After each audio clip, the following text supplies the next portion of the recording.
ರಾಜ್ಯ ರಾಜಕೀಯದಲ್ಲಿ ಬಿಡದಿ ಟೌನ್ಶಿಪ್ ವಿಚಾರ ದೊಡ್ಡ ಮಟ್ಟದಲ್ಲಿ ಚರ್ಚೆ ಆಗ್ತಾ ಇದೆ. ಕಾಂಗ್ರೆಸ್ ಸರ್ಕಾರ ಈ ಬಿಡದಿ ಟೌನ್ಶಿಪ್ ಯೋಜನೆಯನ್ನ ಕೈ ಬಿಡುತ್ತಾ? ರಾಜ್ಯ ಕಾಂಗ್ರೆಸ್ ಸರ್ಕಾರ ಸದ್ಯಕ್ಕಿರುವ ಪ್ರಶ್ನೆ ಇದು. ಕಾರಣ ಕೂಡ ಇದೆ. ರೈತರು ವಿಪಕ್ಷಗಳ ಹೋರಾಟಕ್ಕೆ ಮಣಿತಾ ಡಿಕೆ ಸರ್ಕಾರ. ಹಾಗಾದ್ರೆ ನಿಜವಾದ ರೈತರು ಬೇಡ ಅಂತ ಹೇಳಿದ್ರೆ ಟೌನ್ಶಿಪ್ ಕೈ ಬಿಡ್ತೇವೆ. ಹಾಗಾದ್ರೆ ನಿಜವಾದ ರೈತರು ಅಂತ ಹೇಳಿದ್ರೆ ಯಾರು?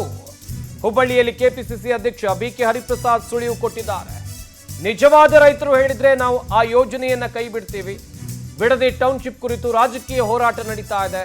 ರೈತರು ಬೇಡ ಅಂತ ಹೇಳಿದ್ರೆ ನಾವು ಅಲ್ಲಿ ಟೌನ್ಶಿಪ್ ಮಾಡೋದಿಲ್ಲ. ಕೃಷಿ ಭೂಮಿ ಸ್ವಾಧೀನಕ್ಕೆ ಮಾರುಕಟ್ಟೆ ದರಕ್ಕಿಂತ 3 ಪಟ್ಟು ಹಣ. ನಿನ್ನೆ ಹುಬ್ಬಳ್ಳಿಯಲ್ಲಿ ಸುದ್ದಿಗಾರರೊಂದಿಗೆ ಬಿಕೆ ಹರಿಪ್ರಸಾದ್ ಈ ಹೇಳಿಕೆಯನ್ನ ಕೊಟ್ಟಿದ್ದಾರೆ. ಮಾಧ್ಯಮದವರಿಗೆ ಕೊಟ್ಟಿರುವ ಮಾಹಿತಿ ಇದು. ಬಿಡದಿ ಟೌನ್ಶಿಪ್ ವಿಚಾರದಲ್ಲಿ ಸರ್ಕಾರ ಮತ್ತು ವಿರೋಧ ಪಕ್ಷಗಳ ನಡುವೆ ಜಟಾಪಟಿ ಜೋರಾಗ್ತಾ ಇದೆ. ಇತ್ತ ರೈತರ ಹೋರಾಟ ಕಂಟಿನ್ಯೂ ಆಗ್ತಾ ಇದೆ. ಬಿಕೆ ಹರಿಪ್ರಸಾದ್ ಕೊಟ್ಟಂತ ಹೇಳಿಕೆಯನ್ನ ಗಮನಿಸಬೇಕಾಗತ್ತೆ.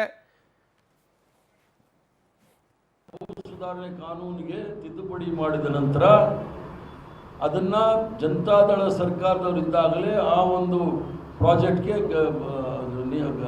ಹಸಿರು ನಿಶಾನೆ ತೋರಿಸಿದ್ದು. ಅದನ್ನು ಇವರು ಮುಂದುವರಿಸಿದ್ದಾರೆ. ರೈತರು ಬೇಡ ಅಂದರೆ ನಾವು ಮಾಡೋಕ್ಕೆ ಹೋಗೋದಿಲ್ಲ. ರೈತರು ಯಾರಾದರೂ ಕಾಂಪನ್ಸೇಷನ್ ಏನು ಡಾಕ್ಟರ್ ಮನಮೋಹನ್ ಸಿಂಗ್ ಅವರು, ಸೋನಿಯಾ ಗಾಂಧಿ ಅವರು ಭೂ ಸುಧಾರಣೆ ಕಾನೂನು ಮಾಡಿ ಏನಾದರೂ ಕೃಷಿ ಜಮೀನನ್ನು ನಾವು ಅಕ್ವೈರ್ ಮಾಡಬೇಕಾದ್ರೆ 3 ಪಟ್ಟು ಮಾರ್ಕೆಟ್ ರೇಟಲ್ಲಿ ನಾವು ಕೊಡಬೇಕು ಅನ್ನೋದಿದೆ. ಆದ್ದರಿಂದ ರಾಜಕಾರಣ ಮಾಡ್ತಾ ಇದ್ದಾರೆ ವಿನಃ ಛತ್ತೀಸ್ಗಢಲ್ಲಿ ಹಸ್ದೇವ್ ಅಂತಕ್ಕಂಥದ್ದು ಅದು ಎಲಿಫೆಂಟ್ ಕಾರಿಡಾರ್. ಅದು ಅಂದರೆ ಆನೆಗಳು ಓಡಾಡೋಕ್ಕಿರ್ತಕ್ಕಂಥ ಜಾಗ ಹಸ್ದೇವ್. ನಾನು ಛತ್ತೀಸ್ಗಢ ಉಸ್ತುವಾರಿ ವಹಿಸಿದವನು, 6 ವರ್ಷ ಇದ್ದವನು. ಹಸ್ದೇವು ಮತ್ತು ಬಸ್ತರ್ ಅನ್ನೋದು ಭಾಳ ದಟ್ಟ ಅರಣ್ಯಗಳಿದ್ದಂಥ ನೋಡಿದಾಗ ಈಗ ಅದನ್ನು ಕಡಿದ್ಬಿಟ್ಟು ಮರುಭೂಮಿ ಮಾಡಲಿಕ್ಕೆ ಹೊರಟಿದ್ದಾರೆ. ನಾವು ಭೂ ಸುಧಾರಣೆ ಕಾನೂನಿಗೆ ತಿದ್ದುಪಡಿ ಮಾಡಿದ ನಂತರ ಅದನ್ನು ಜನತಾದಳ ಸರ್ಕಾರದವರಿದ್ದಾಗಲೇ ಆ ಒಂದು ಪ್ರಾಜೆಕ್ಟ್ಗೆ ಹಸಿರು ನಿಶಾನೆ ತೋರಿಸಿದ್ದು. ಅದನ್ನು ಇವರು ಮುಂದುವರಿಸಿದ್ದಾರೆ. ರೈತರು ಬೇಡ ಅಂದರೆ ನಾವು ಮಾಡೋಕ್ಕೆ ಹೋಗೋದಿಲ್ಲ. ರೈತರು ಯಾರಾದರೂ ಕಾಂಪನ್ಸೇಷನ್ ಏನು ಡಾಕ್ಟರ್ ಮನಮೋಹನ್ ಸಿಂಗ್ ಅವರು, ಸೋನಿಯಾ ಗಾಂಧಿ ಅವರು ಭೂ ಸುಧಾರಣೆ ಕಾನೂನು. ಕೆಪಿಸಿಸಿ ಅಧ್ಯಕ್ಷ ಬಿಕೆ ಹರಿಪ್ರಸಾದ್ ಕೊಟ್ಟ ಹೇಳಿಕೆಯನ್ನು ಕೂಡ ಗಮನಿಸಿದ್ರಿ. ಸದ್ಯ ಚರ್ಚೆಗಳು ಜೋರಾಗ್ತಾ ಇವೆ.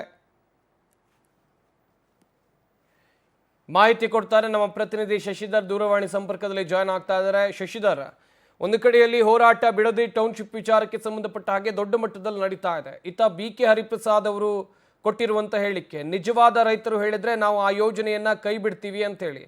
ನಿಜವಾದ ರೈತರಂದ್ರೆ ಯಾರಿಲ್ಲಿ? ಯೋಜನೆಯನ್ನ ಕೈ ಬಿಡೋ ಪ್ಲಾನ್ ನಲ್ಲಿ ಸರ್ಕಾರ ಇದೆಯಾ? ಹೇಗೆ ಸಂಪತ್ತು? ಬಿಡದಿ ಟೌನ್ಶಿಪ್ ವಿಚಾರದಲ್ಲಿ 3 ಪಕ್ಷದವರು, ಅಂದ್ರೆ ಈಗ ಆಡಳಿತ ಪಕ್ಷ ಇರುವಂತ ಕಾಂಗ್ರೆಸ್ ಆಗಿರ್ಬೋದು, ಬಿಜೆಪಿ ಆಗಿರ್ಬೋದು, ಜೆಡಿಎಸ್ ಆಗಿರ್ಬೋದು, ಎಲ್ಲರೂ ಕೂಡ ಹೋರಾಟವನ್ನ ಮಾಡ್ತಿದ್ದಾರೆ. ನಾವು ರೈತರ ಪರ ಇದ್ದೇವೆ ಅಂತ ಹೇಳ್ಬಿಟ್ಟು ಈಗ ಸದ್ಯಕ್ಕೆ ಕಾಂಗ್ರೆಸ್ ಸರ್ಕಾರ ಹೇಳ್ತಿದೆ. ಈಗ ಸದ್ಯಕ್ಕೆ ಬಿಜೆಪಿ ಮತ್ತೆ ಜೆಡಿಎಸ್ ನವರು ಕೂಡ ಜಂಟಿಯಾಗಿ ಪ್ರತಿಭಟನೆಯನ್ನ ಮಾಡಿಕೊಂಡು ನಾವು ರೈತರ ಪರವಾಗಿದ್ದೇವೆ, ಭೂಮಿಯನ್ನ ಉಳಿಸ್ತೇವೆ, ಟೌನ್ಶಿಪ್ ಅನ್ನ ಮಾಡೋದಕ್ಕೆ ನಾವು ಯಾವುದೇ ಕಾರಣಕ್ಕೂ ಬಿಡೋದಿಲ್ಲ ಅಂತ ಈಗ ದೊಡ್ಡ ಮಟ್ಟದ ಹೋರಾಟವನ್ನು ಮಾಡ್ತಿದ್ದಾರೆ. ಆದ್ರೆ ಈ 3 ಜನ ಅಲ್ಲಿರಂತ ರೈತರಿಗೆ ಹೊಟ್ಟೆ ಮೇಲೆ ಹೊಡೆಯುವಂತ ಕೆಲಸವನ್ನ ಕೂಡ ಎಲ್ಲರೂ ಮಾಡ್ತಿದ್ರೆ. ಈ ಬಿಡದಿ ಟೌನ್ಶಿಪ್ ಅಂತ ಪ್ರಾರಂಭ ಆಗಿದೆ 2007ರಲ್ಲಿ. 500 ಎಕರೆ ಜಾಗವನ್ನ ಟೌನ್ಶಿಪ್ ಅನ್ನ ಮಾಡಲಾಗುತ್ತೆ ಅಂತ ಹೇಳ್ಬಿಟ್ಟು ಎಚ್ ಡಿ ಕುಮಾರಸ್ವಾಮಿ ಅವರು ತೆಗೆದುಕೊಂಡಂತ ನಿರ್ಧಾರ ಇದು ಸ್ಪಷ್ಟವಾಗಿ ಅಂತ ಕೂಡ ಹೇಳ್ಬೋದು. ಯಾಕಂತಂದ್ರೆ ಜಾಗತಿಕ ಮಟ್ಟದಲ್ಲಿ ಬೆಂಗಳೂರು ದೊಡ್ಡ ಮಟ್ಟದಲ್ಲಿ ಬೆಳೀತಾ ಇದೆ. ಬೇರೆ ಕಡೆಯಿಂದ ಇಂಡಸ್ಟ್ರಿಯಲ್ ಬರಬೇಕು, ಇಲ್ಲಿ ಉದ್ಯೋಗಗಳನ್ನ ಸೃಷ್ಟಿಯನ್ನ ಮಾಡಬೇಕು ಅಂತ ಹೇಳ್ಬಿಟ್ಟು ಜಾಗಗಳನ್ನ ಗುರುತಿಸಿದಾಗ ಬೆಂಗಳೂರು ಸುತ್ತಮುತ್ತ 5 ಕಡೆ ಟೌನ್ಶಿಪ್ ಅನ್ನ ಮಾಡೋದಕ್ಕೆ ಕುಮಾರಸ್ವಾಮಿ ಅವರು ಅಡಿಗಲನ್ನ ಹಾಕಿದ್ರು. ಅದಾದ ನಂತರ 2011ರಲ್ಲಿ ಬಿಜೆಪಿ ಸರ್ಕಾರ ಅಧಿಕಾರಕ್ಕೆ ಬಂತು. ಯಾವಾಗ 5,000 ಎಕರೆ ಇತ್ತು ಅದನ್ನ 7,000ಕ್ಕೆ ಹೆಚ್ಚಳ ಮಾಡಿ ಆಗ ಟೌನ್ಶಿಪ್ ಅನ್ನ ಮಾಡೋದಕ್ಕೆ ಮತ್ತೊಂದು ಬಾರಿ ಗೆಸ್ಟೆಡ್ ನೋಟಿಫಿಕೇಶನ್ ಅನ್ನ ಬಿಜೆಪಿ ಸರ್ಕಾರ ಮಾಡಿತ್ತು. ಈಗ ಯಾವಾಗ ಬೆಂಗಳೂರು ನಗರಾಭಿವೃದ್ಧಿ ಸಚಿವರು, ಅದೇ ರೀತಿಯಲ್ಲೂ ಕೂಡ ಬೆಂಗಳೂರು ಉಸ್ತುವಾರಿ ಸಚಿವರಾದಂತ ಏನ್ ಡಿ ಕೆ ಶಿವಕುಮಾರ್ ಅವರ ನೇತೃತ್ವದಲ್ಲಿ ಬಿಡದಿ ಟೌನ್ಶಿಪ್ ಅನ್ನ ಮಾಡ್ತೀವಿ, ನಾನು ಬಿಜೆಪಿ ಮತ್ತೆ ಜೆಡಿಎಸ್ ನವರು ಮಾಡ್ಲಿಲ್ಲ, ನಾನು ಮಾಡಿ ತೋರಿಸ್ತೇನೆ ಅಂತ ಹೇಳ್ಬಿಟ್ಟು ಡಿ ಕೆ ಶಿವಕುಮಾರ್ ಅದನ್ನ ಬಲವಾಗಿ ತೆಗೆದುಕೊಂಡು 2025ರಲ್ಲಿ ಅದಕ್ಕೆ ಚಾಲನೆಯನ್ನು ಕೊಟ್ಟು ದೊಡ್ಡ ಮಟ್ಟದಲ್ಲಿ ಒಂದು ಈಗ ತಾನೇ ಏನು 900 ಎಕರೆ 9,000 ಎಕರೆಗೆ ಈಗಾಗಲೇ ನೋಟಿಫಿಕೇಶನ್ ಅನ್ನು ಕೂಡ ಮಾಡಿದ್ದಾರೆ. ಅದರಲ್ಲಿ ಅದರಲ್ಲಿ ಸುಮಾರು ಈಗಾಗಲೇ 5,000ಕ್ಕೂ ಹೆಚ್ಚು ಜನರಿಗೆ ಪರಿಹಾರವನ್ನು ಕೂಡ ಕೊಡಲಾಗಿದೆ. ಆದ್ರೆ ಈಗ ಎಲ್ಲರೂ ಕೂಡ ಹೇಳ್ತಾ ಇರೋದು ಏನಂತಂದ್ರೆ ನಾವು ಯಾವುದೇ ಕಾರಣಕ್ಕೂ ಕೂಡ ಟೌನ್ಶಿಪ್ ಮಾಡೋದಕ್ಕೆ ಬಿಡೋದಿಲ್ಲ, ರೈತರ ಜಮೀನನ್ನ ಉಳಿಸ್ತೇವೆ ಅಂತಿದ್ದಾರೆ. ಆದ್ರೆ ಇದೆಲ್ಲವನ್ನು ಕೂಡ ಕಣ್ಣೊರೆಸುವ ತಂತ್ರ ಈ ಎಲ್ಲ ಏನ್ ಗ್ರೀನರಿ ಬೆಲ್ಟ್ ಇತ್ತು, ಆ ಗ್ರೀನರಿ ಬೆಲ್ಟ್ ನ ರೆಡ್ ಝೋನ್ ಆಗಿ ಘೋಷಣೆ ಮಾಡಿ ಸುಮಾರು 10 ವರ್ಷವೇ ಕಳೆದಿದೆ. ಈಗ ಸದ್ಯಕ್ಕೆ ಅಲ್ಲಿ ಯಾವುದೇ ರೀತಿಯಂತ ವ್ಯವಸಾಯ ಚಟುವಟಿಕೆಗಳು ಮಾಡುವಂತಿಲ್ಲ, ಬೇರೆ ಬೆಳೆಗಳನ್ನು ಕೂಡ ಇಡುವಂತಿಲ್ಲ, ಯಾವುದೇ ಗಿಡ ಮರ ಕೂಡ ನೆಡುವಂತಿಲ್ಲ.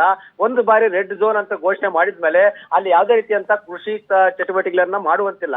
ಇದೇ ಕಾರಣಕ್ಕಾಗಿ ರೈತರು ನಮ್ಮ ಭೂಮಿಯಲ್ಲಿ ನಾವು ಕೃಷಿ ಚಟುವಟಿಕೆಗಳನ್ನ ಮಾಡ್ತೇವೆ, ಹೈನುಗಾರಿಕೆಯನ್ನು ಕೂಡ ಮಾಡ್ತೇವೆ, ರೇಷ್ಮೆ ಬೆಳೆಯನ್ನು ಕೂಡ ಬೆಳಿತೇವೆ, ನಾವು ಯಾವುದೇ ಕಾರಣಕ್ಕೂ ಕೂಡ ಭೂಮಿಯನ್ನ ಬಿಟ್ಕೊಡೋದಿಲ್ಲ.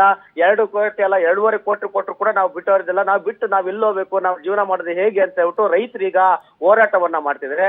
ಆದ್ರೆ ಒಂದಷ್ಟು ಜನ ಭೂಮಿಯನ್ನ ಮಾರಾಟವನ್ನು ಕೂಡ ಮಾಡ್ಕೊಂಡಿದ್ದಾರೆ, ಒಂದಷ್ಟು ಜನ ಅದೇ ಭೂಮಿಯನ್ನು ಇಟ್ಕೊಂಡು ಇಳುವರಿಯನ್ನ ಮಾಡ್ಕೊಂಡು ಒಂದಷ್ಟು ವ್ಯವಸಾಯವನ್ನು ಕೂಡ ಮಾಡ್ತಿದ್ದಾರೆ. ಆದ್ರೆ ಟೌನ್ಶಿಪ್ ಬೇಕಾ ಬೇಡವಾ ಅಂತ ನಿಜವಾದಂತ ಬಿಡದಿ ರೈತರಲ್ಲಿ ನಿರ್ಧಾರವನ್ನ ಮಾಡ್ಬೇಕಾಯ್ತು. ಅಲ್ಲಿ ಸ್ಥಳೀಯರ ಅಭಿಪ್ರಾಯವನ್ನು ತೆಗೆದುಕೊಳ್ಬೇಕಾಯ್ತು.